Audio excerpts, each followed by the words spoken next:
morning and welcome everyone to the third and final Trail with Purpose workshop. My name is Monica Delavaux. I'd like to welcome you here this morning.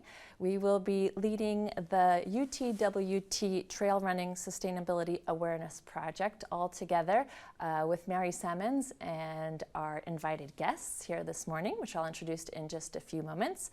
But before we start on today's topic, I'd like to speak with Mary Sammons, who is the director of the Ultra Trail World Tour. So Mary, we're going to be backtracking just a bit. Today's discussion is about water, a precious resource. But we started this awareness project a few months ago. Could you tell us what sparked the idea and the motivation to get the project started, and what were the core objectives, first of all? And then here we are now in our final workshop. Do you feel that those objectives were met over the course of the past few months? Thank you, Monica. Good morning. Good morning, everyone. So the original idea to launch Trail with Purpose happened early in 2020, when the trail running community and of course, all individuals on the planet experienced an unprecedented global pandemic with all the consequences on our personal lives.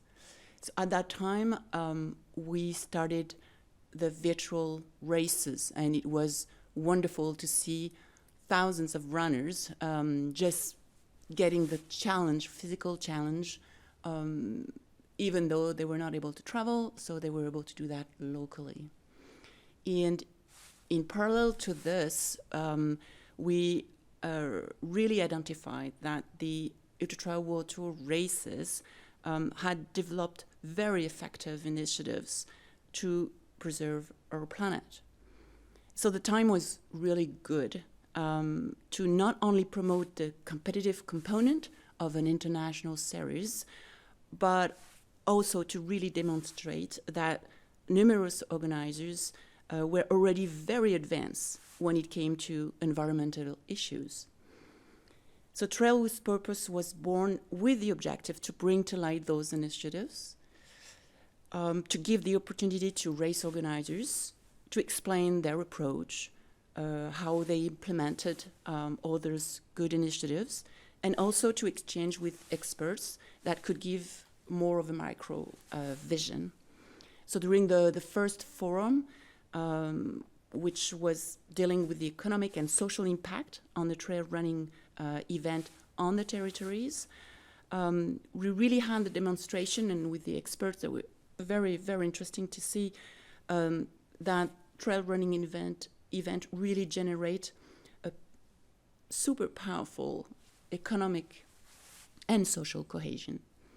On the second forum, how do we bring thousands of runners on certain area with the least impact possible on the environment?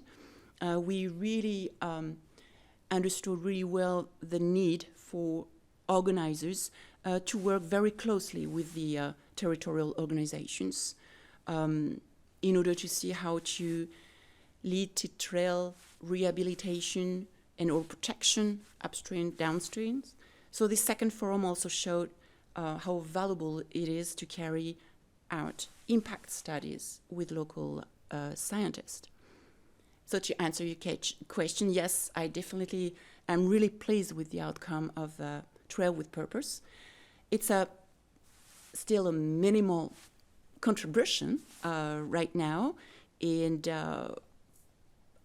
I say I'm really convinced that this has contributed and will still contribute to a collective awareness that there are solutions in order to reconcile outdoor activities with a good management of our ecological impact. So I'm delighted to be at the third forum and final forum today around the water as such a precious resource. Well, thank you, Marie, honestly, for launching this project and bringing us all a little bit closer to the different things that we need to be aware of in our everyday lives, and of course, as organizers of these big events. And one thing you said earlier, that you don't think your contribution is that big yet; it's just minimal. But I'd have to disagree. There's a quote that I found that was quite nice by JFK that I think suits quite well. It's, "One person can make a difference, and everyone should try." And I think that really fits well with the project that you've launched and the forums we've had and the discussions and the people that we've brought in. So thank you so much for your initiative and launching this, because it will make a difference. So thank you for that, Marie, really. Thank you. Thank you, Micah. So today, once again, we will be discussing water and water management, not only on a global scale, but also in our everyday lives, not just at races. And we will also look into event-specific issues in order to understand what is at stake during an outdoor event.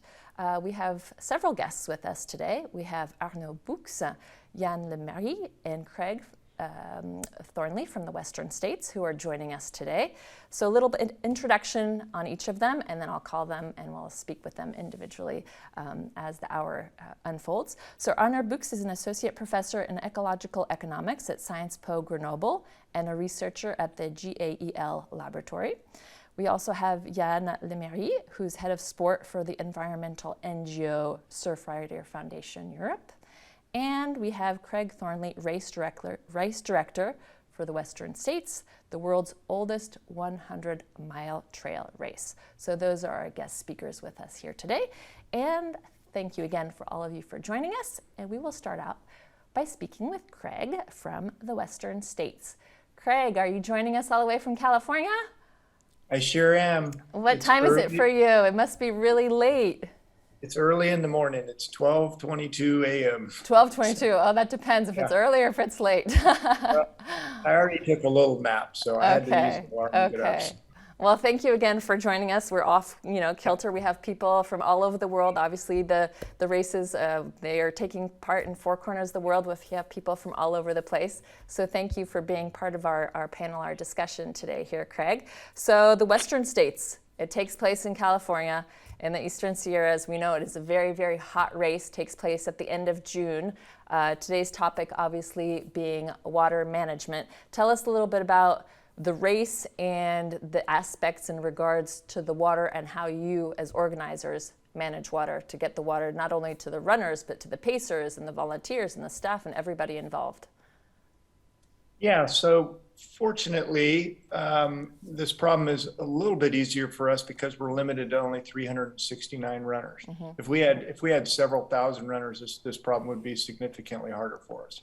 And the reason we're limited to 369 is because we go through a federally protected wilderness area up in the high country. So with 369 runners, 28 stations, we have the needs are about 200 to 400 gallons of water per aid station. And because Western States is really hot, can you see that picture, Yes. Camille? Because the race is so hot, we end up using a lot of water on bodies. And here we are spraying. This doesn't look very efficient, but the runners are encouraged to stay wet the whole race. 101 degrees was a high temperature this last year in June. So we have a variety of ways to get the water out there to the 28 stations. Many of them are very remote. We use 5-gallon jugs that are, you can buy it at a regular sporting goods store. So most aid stations fill those jugs in Auburn, which is the finish line where I am right now, and then drive them up to their aid stations. But some of the more remote aid stations that have bigger demands, they'll use 150-gallon reusable tanks that go on the back of a trailer or in their truck, and that's how they get the water out there. We also encourage our runners to make use of the numerous streams and Oops. Oh, that's a fun idea. What picture are you seeing now? We have a gentleman in the stream or in the river here. Yeah. So we have many streams and rivers that we cross during the race, and we encourage our runners to douse themselves in these natural sources, which allows people to stay wet in between the aid stations. And those are really, really refreshing, especially in June where the water's still cold, but the air temperature is really hot. And I want to go back really quickly, Craig. You mentioned the 5-gallon jugs. Are you buying these plastic jugs every single year for the race? That doesn't sound very environmentally friendly to me. No, we have a warehouse full of 5-gallon jugs. Okay, good. Thank you. I'm reassured. They last 10 or 20 years. All right. It's usually the tops that wear out before the big blue jugs. Okay, fantastic. Okay, and then you're filling these jugs in the warehouses before taking them and dispersing them throughout the 28 stations across the race course. Exactly. We use food grade hoses because if you use a garden hose, then the water may taste like the hose, and runners won't drink the water if it tastes like hose. So that's an important part of this too, is make sure they all use food grade hoses. Okay, good. I'm reassured about the jugs. Sorry. Carry on. So then the other real interesting challenge for us is ice. We use a significant amount of ice each year to help keep the runners cool and to keep all the drinks cool that they will drink, the Coca-Cola or 7-Up, whatever they drink. And that is a logistical challenge because ice obviously has to stay below freezing for it to be effective. And when it's 100 degrees outside, it melts pretty fast. So we use ice trailers that we station at different places on the course. And the individual aid stations can go to those ice trailers and fill up their coolers with ice. And if they're running low or they need more, they can go to the trailer that's relatively close to their aid station if they have a problem. Last year or this year, 2021, we used 32,000 pounds of ice, which worked out to be 5 pounds of ice per runner per aid station, which just is an insane amount of ice. Per aid station, not for the whole day. 5 pounds per person per aid station. That sounds mind-boggling, crazy. It is mind-boggling, but if you see, some of the top athletes, especially, they'll put the sleeves, they'll put the water in their sleeves. I think I got one of those. They'll use the sleeves and fill up ice in their sleeves and in their hats. And that's melted by the time they get to the next stream crossing before the next aid station, but it allows them to stay significantly cooler. Without the ice, our finish rate would plummet from around 80% that it is right now, significantly lower than that, probably 50 to 60% without ice on the course. So it is very essential. The ice is essential for your race success and for the runners. Okay, because it's crazy to think 5 pounds of ice per person per station. We can't even get ice at restaurants here in Europe half of the time. So for us to hear, oh my gosh, so much ice, it sounds a little bit like out there for us here in France. And so we still have a lot of aid stations compared to most races around the world. We have 28 stations for the 100 miles, which is a lot. I think most are around 12 to 16. And we've continued to reduce that. When I got the job 8 years ago, we had 24 aid stations. So we've eliminated 4. And there's packs. People have packs now that would allow them to carry the fluids between the aid stations. But the most important thing at those aid stations is the ice. If we eliminate too many more aid stations, then the runners are gonna have to go a longer period of time without ice. And I know that probably sounds like we're babying the runners, but running in 100 degrees all day long is really hard. Yeah, definitely. And would there be a balance? You've probably thought about this already, but maybe eliminating some of the ice and then making the course go through areas where there's more streams? I mean, that picture was fantastic with the guy literally sitting in the stream to cool himself down. Are those some solutions based on the terrain and where the water is naturally flowing to potentially change that? We go through the canyons.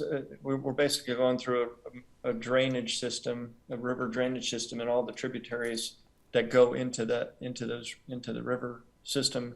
So I don't think we could change the course to visit more creeks and rivers.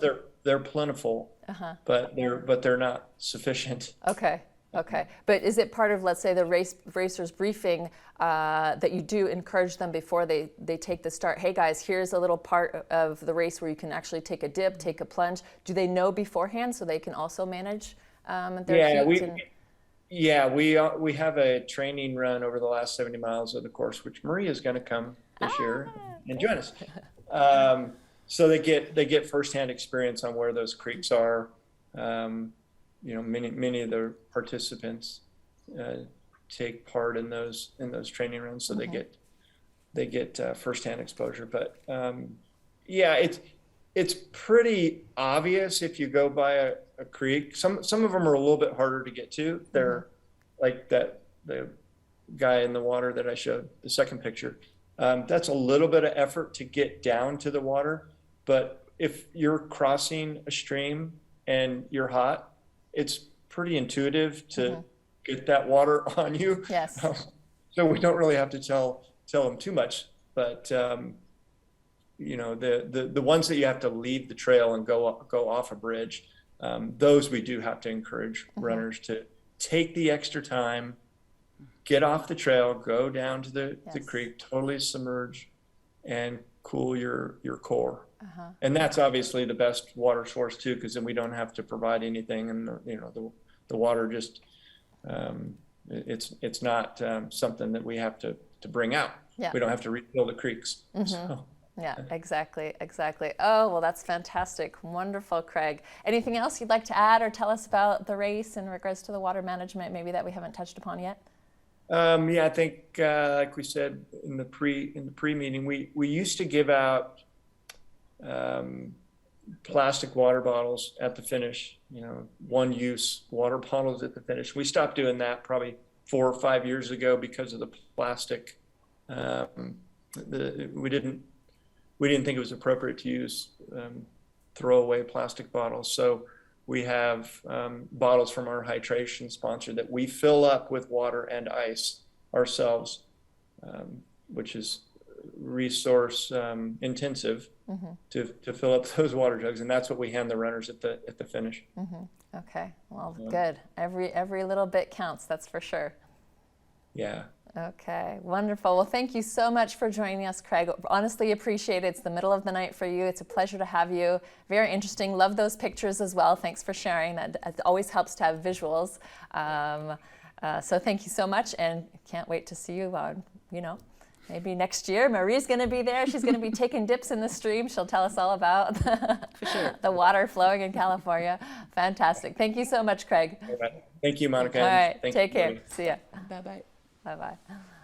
All right, so just to touch upon another maybe event organizer, of course we spoke with Craig just now from the Western States, but here with the UTMB, for example, Marie, in regards to being conscientious of water in these remote locations, I know that the UTMB races, for example, they bring the big tanks up the mountain, for example. They bring them up about a week in advance. They slowly fill them over the week from the water that is locally there. They're not, bringing it in plastic bottles or anything like that and filling on site from plastic bottles. They're filling it literally with whatever water is flowing around.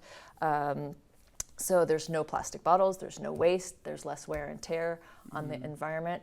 Have you seen these big tanks before? Yes, I have. Yes. On UTMB. I have. Yes, Yeah. and it's just great to have them out there, and we know that, knowing that so many liters of water is just eliminating plastic, and that alone is a big step. Definitely. Yeah, wonderful. All right. Well, so next up, we would like to invite Arnaud Bux to come and take the stage with us here, along with Yann Lemery. So thank you, Marie. I think we'll see you maybe at the end, possibly. Yes. Yes, okay, good, good. All right, Arnaud, bienvenue. Merci. Et Yann aussi from Surfrider Foundation Europe, who is joining us. Hello, gentlemen. Thanks. So I'm going to do a quick introduction into Arnaud and your background and your expertise, and then we'll chat with you first, Arnaud, and then we'll chat with Yann afterwards. So Arnaud, a very impressive resume here. Yann Bux is an associate professor in ecological economics at Sciences Po Grenoble and a researcher at the GAEL laboratory. His research articulates an approach in ecological and institutionalist economics and fieldwork, notably in Spain, Morocco, Switzerland, Australia, and the Alps. And it focuses on the analysis of rules and policies that frame water resources and their uses. And since 2020, Arnaud has initiated research on the participatory management of water resources in the Alps regarding water as common pool resources. And he is co-editor of the peer-reviewed journal Développement Durable et Territoire, which translates to Sustainability and Territories, and co-director of the master's degree Transition écologique, Ecological Transitions at Sciences Po Grenoble. Wow, t'es expert, Arnaud. You're an expert. All right, so first of all, very simple question to start off the discussion here today. How can you explain, in a few words, the fact that water has become a rare resource, and in what way is it precious? Thank you for inviting me to speak about this issue today. Water is a very particular resource. First, there is no substitute, and also it is vital. Moreover, it is a fugitive resource. It means it is difficult to retain due to infiltration and evaporation, which increases its relative scarcity. It is also difficult to transport, which can make it unavailable locally, even if it's renewable. And its singularity, it's also linked with the functions it fulfills. It means it is both a consumption good, drinking water. It also factor of production for agriculture and industry, but it's also a life support for ecological systems. So these characteristics imply taking the social and the ecological environment into account to adapt uses. Mm-hmm. Okay, so here we are in the Alps, in the heart of the French Alps in Europe. And in the mountains in general, water appears to be abundant. When we're walking around, going hiking here in the Alps, there's water flowing everywhere. You wouldn't even think twice that, oh, it's such a precious resource that is very scarce. Is the Alps the water tower of Europe? Is this really the case? Yeah, it is true that the Alps are the water tower of Europe, as they are the origin of the main European rivers. Nevertheless, mountain regions are the most affected by climate change, most than other regions. According to the Alpage Sentinel network, this warming has reached +2 degrees Celsius since the 50s in the Alps, which is twice as much as the world average.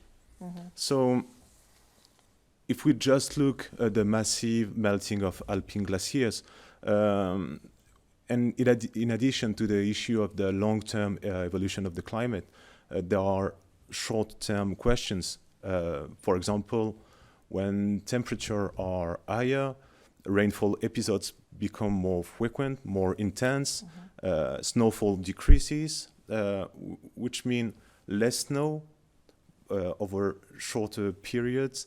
And if the snow melts more quickly, it means there are fewer reserves for the rest of the year.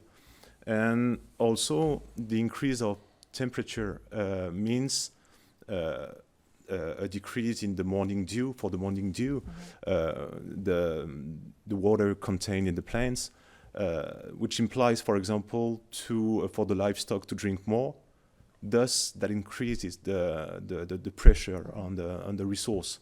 And finally, the increase in temperature also raise questions about biodiversity in general. So yeah, Alps are the water tower of Europe, but it's very the climate change raise a lot of questions. Definitely, and we could see it literally in front of our own eyes in regards to the glaciers receding year after year. They're just scooting back, scooting back, scooting back. So climate change is definitely a big thing here in the Alps. So how can we share and manage water in a sustainable way? Water has to be considered as a rare and precious resource, but moreover, we have to recognize that water is a vector of socialization. That is to say that water is at the origin of main human societies and explain their localization, and also water is at the origin of social groups to manage it that were constituted to manage it as a common. Let's take the example of irrigation channels that were built and necessitate a lot of work to build them, to maintain them, to manage them, and which were key for agriculture. For example, in mountains, this is the case for water channels that were built in Valais in Switzerland. Some rules that structure these communities that were built to manage the water channels. Some of rules that structured these communities have lasted for several centuries. So water has an ecological value, but also a social value. So managing water sustainably implies taking into account these ecological values, but also these social values. And we must take into account the heritage and the local knowledge to relate it to water to adapt uses. And are there ways to use non-potable water and also in a sustainable way? Yeah, drinkability is a huge it's a major issue. As Louis Pasteur said in the 19th century, we drink 90% of our diseases. Luckily, this is no longer true for industrialized country, but it's far from being the case for a huge part of the world population, and waterborne diseases remain the first cause of mortality for a large part of population, of the world population. As such, access to drinking water and sanitation is one of the 17 United Nations Sustainable Development Goals. But this access to drinking water and sanitation for the poorest population is a real challenge because it requires significant investment, thus a significant political will at the international level. During sporting events, such as trail running, which is the topic of the discussion today, this issue is less vital, and there are technical solutions to use non-drinking water treatment tablets, filtration techniques, and some of them are very light and can be carried by runners, such as straws or filtering caps. But the health issue is combined with the responsibility issues for the runners and for the organizers. One of the best way to be sure that water is drinkable is to carry it with you. And when autonomy is not possible, it is key to check in advance if there are quality water points and if the water really flows. Maps indicate water points, sources, but they don't indicate the flow rate. So sometimes it can mean changing the route. Okay, yeah, which we spoke about earlier with Craig a little bit. If it's sometimes possible to change the route, like we saw in the picture again, to go to where the water source Exactly. was, that's an excellent, excellent idea. And so sporting events raise issues about the use of available resources and water quality. How can these events be articulated with the local populations? There are two distinct issues for the organization of events, for the runners during the event, and also for the population and the environment once the race is over. Sporting events must take into consideration not only the availability and quality of water, but also the importance of water for natural environment, but also for local population. Indeed, once the event is over, some traces remain and can be very problematic for user and also for the environment. So organizers must take this issue into account and discuss with local users to adapt the route and the localization of supply points, for example. But also, I think organizers must discuss also with runners and discuss these issues with runners. The main idea is to avoid conflict of users. So, for example, in a karstic massif such as the Chartreuse mountain range, race organizers as well as runners are confronted with the limited number of water points available for refueling. And moreover, spring water in this type of karstic massif are rarely good to drink. So this knowledge can be shared by local population with organizers. I'm convinced that the runners would be ready to climb a few meters more to access clean water as they train for that, no? Definitely, especially if we let them know in advance that we're being environmentally conscious and going to these water points that are natural, available right there. And if it means a little bit of a detour, I mean, they're running hundreds and hundreds of kilometers, Exactly. so a little bit more here, a little bit more there, just to really engage in, they're participating in nature. We need to preserve the nature and be pristine with it. And to going to a natural water point, I mean, there's no better solution, is there? Exactly. Wonderful. And Exactly. so one last question. So you're a researcher at Sciences Po Grenoble on the issue of water, and you've published in a journal an article entitled, "Is Water Shortage Inevitable?" What were your main arguments? Thanks to studies I carried out in several areas, Spain, Morocco, Australia, and the Alps, what I try to show is that water scarcity is not simply a physical fact. It means it's not simply a natural phenomenon linked to a deficit in rainfall. Scarcity is also linked with uses and should not be confused with aridity. Thus, to talk about scarcity, we must compare the water resource with the uses. If we cannot make it rain, and if we consider that technical solution to increase water resources just postpone the problem, then perhaps water scarcity is avoidable only if we adapt the uses. And then if water becomes a resource in shortage, what future do you give the resource for the event sector, and what are the suggestions for improving in these issues? Water must be considered as a common good. That is to say, water is a precious resource whose management must be designed with a population, with users. Time of one-shot communication, I think it's over. So it is necessary to take measures to limit the impact of events on resource, both in quantity and in quality. It's necessary to promote autonomy on certain parts of the route, and thus it would be key to adapt the route to water points actually available.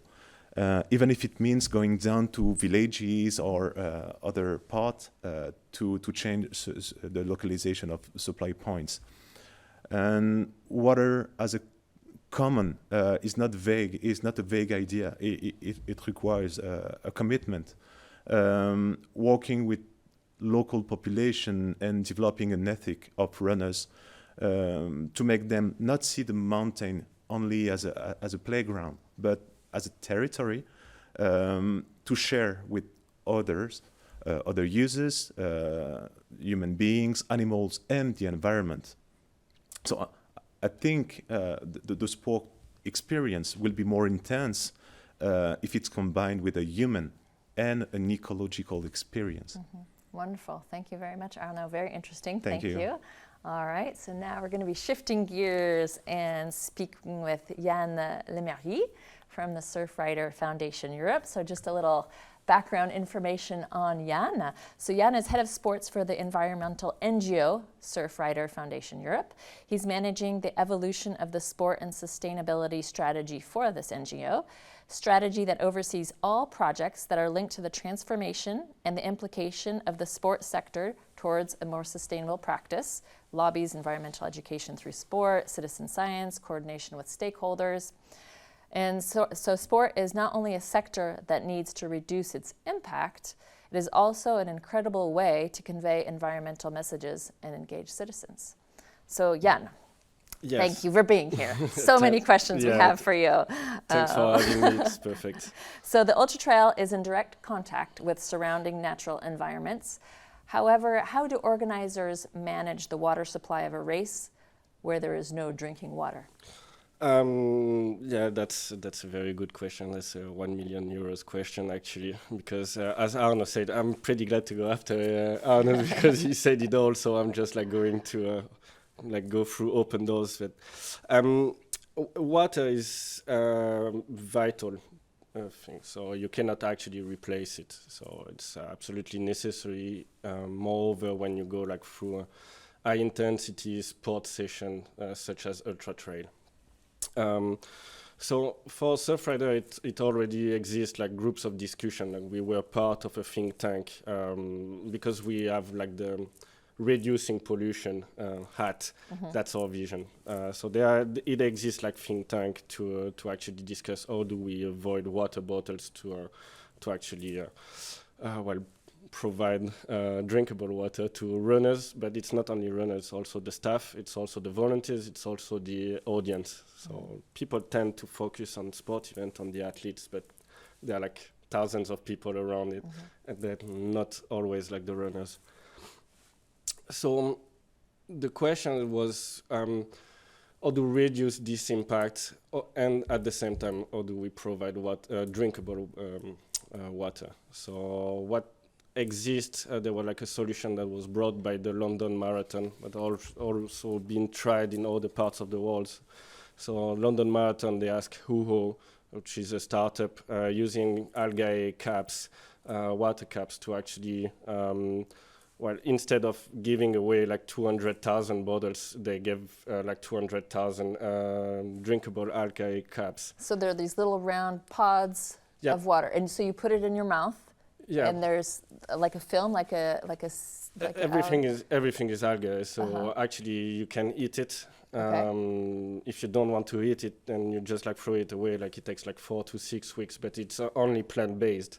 So it's what takes 4 to 6 weeks to actually disappear from your body. If you throw it on the street, then it just so it's biodegradable. Yeah, exactly. Very quickly. Okay. Because it's a plant. I mean, it's an algae technically, so it's a bit different. But yes, it disappeared completely. But so if I'm running and I'm super thirsty and I take one of these, what did you call it? I would say a water cap. So like a water cap. Okay. Algae but caps. what if I'm really thirsty? So do I have to take lots of these? I mean, water caps. Do I have to chew the algae? Is it? Technically, it's the cap itself is supposed to replace a small water bottle. So you have the same amount of water, just it's not using plastic bottle. to Okay. actually Wow. get your necessary drinkable water to perform. Uh-huh. So that's one solution. But also, like as I said, like where is the place where you consume like the most of water bottles? It's not mainly on the race, but it's at the beginning where your headquarters are, or where like most of the volunteers are. It's both at the beginning but also at the end. So those points, they should be like the main target for the organizers. On those points, how do I reduce like the impact? How do I provide like drinkable water to both the audience, both the volunteers, the staff, etc., and the runners when they arrive or when they start? So on those points, there are like solutions that exist. If you're like, I would say, easy setup, like you can ask like companies to actually provide like fontaines and just like bring like drinkable waters through fontaines, so you have like direct fontaines on site. Otherwise, my past from music festivals, like I've seen like different kind of solutions, but you can also arrive like with tanks or bags of water. So when you have like 50,000 people on a music festival, so you need like a lot of water. So then those tanks or those bean bags, like they actually can provide a lot of water really easily, and also it's not too much complicated to manage. I mean, I had two more points, but like the first one, it was like it's important to look at the whole life of a product or a race. People tend to focus only on the race, which is like hours, or I mean, for ultra trails it's a lot of hours, but yeah, it's hours. But you have to think about like the product or the race as a whole. So you have like the procurement at the beginning that takes like weeks before, months before to prepare, and also weeks and months, even years if you're using like polluting or plastic bottles. So you have to see and take a decision through this lens, not only for reaching out the objectives of few hours.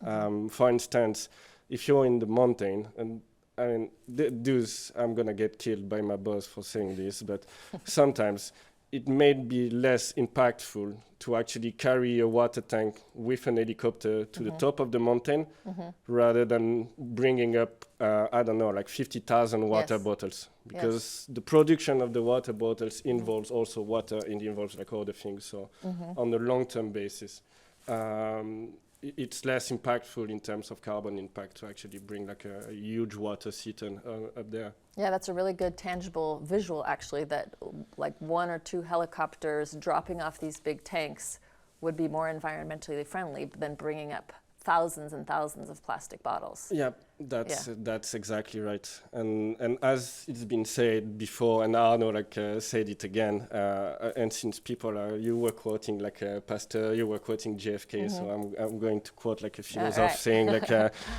you can't always get what you want. So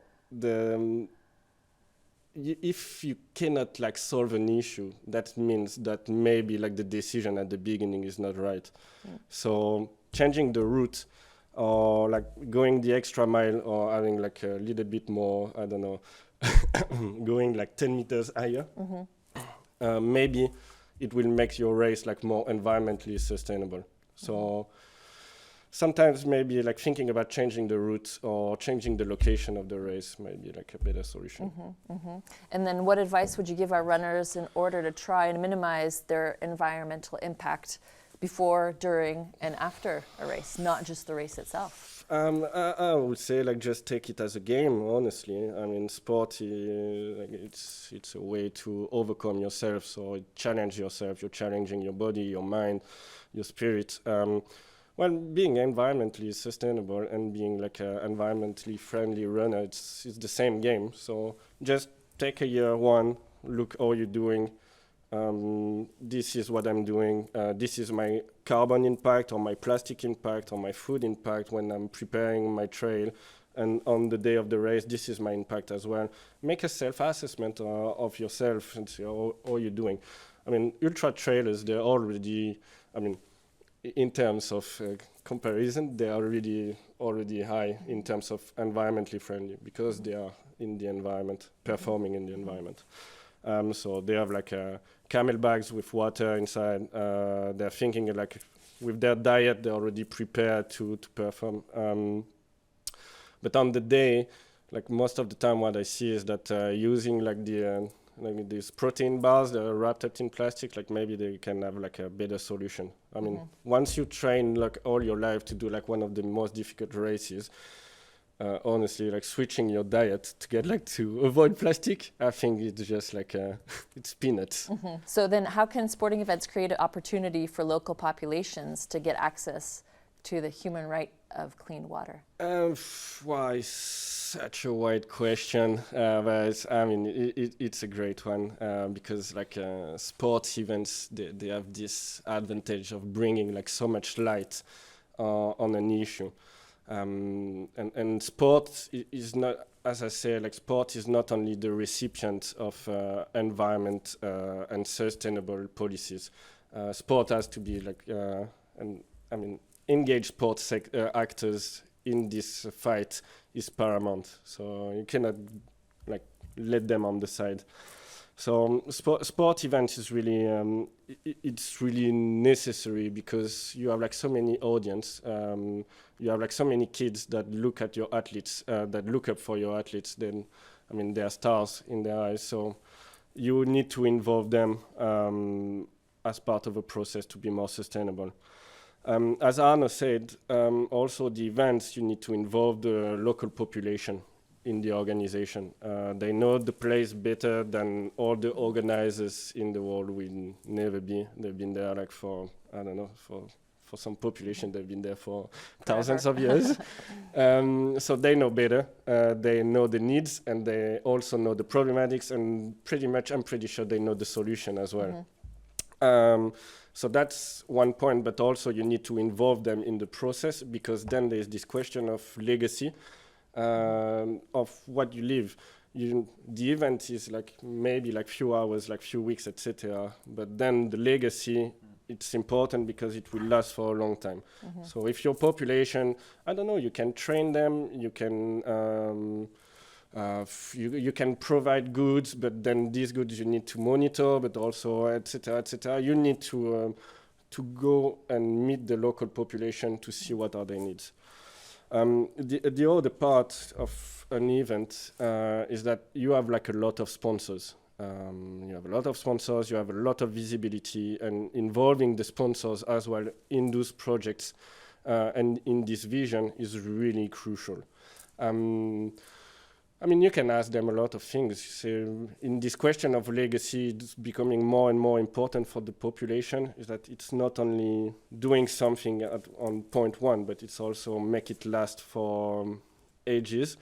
So, and the sponsors, they are also really looking forward for it. Then, I mean, it's really unlikely that now they pay for one shot and then just disappear. So they want to have like something that they can actually monitor on the long term. So I had two examples on this. It's really interesting because it's private-public partnerships, so PPP, and showing like how performing it can be. So the first one was Football for Water. So it was an initial program that ran from 2013 to 2019. It's both with NGOs and development agencies in Africa, but also the Dutch government, for instance, that is funding the project. So it was really interesting because it tackles like the three main problematics: the facilities, the stakeholder commitment, and the behavioral change. So how you involve the local population, etc., etc., and in the same time, how you do like tangible things like changing the facilities to provide drinkable water. So in the end, it's like more than 750 schools across Africa that have been provided with drinkable water. So it's I mean, you have like tangible numbers in Ghana, in Nigeria. So you have like kids that know they can drink like water safely, but also they've been trained to be like to understand why it's really important to have water. And the other one was Sail for Water. So we were talking about filters. So I mean, sailors they brought like thousands of filters to African countries, where like drinkable water is kind of a scarce resource, I would say. And in India, it's like 30,000 beneficiaries that enjoy like drinkable water, or they can right now like actually decontaminate the water. So I would say this is how sport events can provide like both light on an issue, but also provide solution, and in the same time engage the communities at local level. Wonderful. That's a beautiful answer. A very long answer, but very, very Yeah, good I'm and very sorry. interesting. No, it's I very talk a good. lot, I'm huh? just enthralled. I think we can keep this discussion going for a long time. I do have one final question before we call it a day. So in the context of your position at Surfrider, what is the purpose of your contract? What water management dynamics do you observe at French or international sporting events? Well, I talk about like public-private partnerships. So there are a lot of PPPs happening around, both in France and at EU level. So that's already like one good thing. That means that all the stakeholders they are actually thriving towards the same direction, which wasn't the case for a long time, but now it's actually getting better. But for instance, in Paris, like this think tank, so there's both the city of Paris, also the provider of drinkable water from the city of Paris, local NGOs, environmental actors and sports structures all working together to see how can we provide drinkable water and reduce pollution at the same time. It's also happening at EU level. Surfrider is part of a lot of what we call expert groups at the European Commission. So it allows us to have like discussion directly with the Commission on how we can get things better in terms of environmental and sustainability. And the other point that I wanted to raise, I had the discussion with already with the people from Ultra Trail Mont Blanc on this, that Surfrider is now coordinating like a European project with sports structures that create the discussion as well with the European Commission. And the final goal is to create some kind of hub or consortium of actors where like all the sport actors they can go to and ask questions in terms of sustainability, take advice, have a self-assessment tool, get knowledge on how to get better and more sustainable. So those platforms of discussions are actually perfect, because that shows that all the actors can sit at the same table, they have the same goal, and then when you identify the needs, you know where you're going, and it's more likely that you end up there. Wonderful.